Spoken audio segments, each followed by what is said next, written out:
So I have some broken siding on my house here, and I was trying to find cheap ways to fix it, and I was talking to someone and they said a trick to do if you like have a bunch of parts on your house that you need like re-sided is to cut out all the siding from the window down to the ground and basically use that as siding, so it's an exact match to what you already have up, from things like wear and tear and sun bleach, just to make the color the exact same.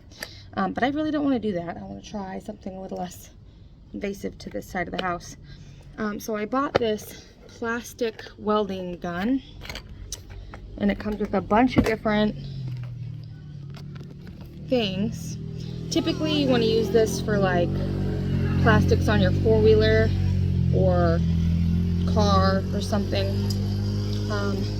But this is super broken, this piece. So I'm gonna line it up really well. And you don't want to heat it up. Like, you don't want to pull the trigger, heat it up and get it really, really hot before you put it on the plastic, or else you'll just burn the plastic. So you get that plastic. There we go. Now, it comes with these little metal clippers here. See if it'll break or just shatter the plastic. I don't know. I haven't really done it yet. Oops.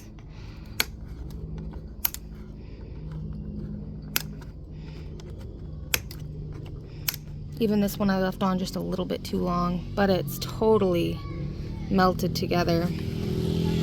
And it's way better, way stronger, I should say. This is where one is. You can kind of see the hoop just a little bit right there. And then you can just melt it onto the side of your house, and instead of taking all your siding off from the top down, because that's when you do siding on a house, you put like your J channels on it first and stuff, but I really don't want to take all the stuff down from the top down. That's just way too much work. So I will post a picture of what it looks like when it's done. It's not going to be perfect, but I think it'll do.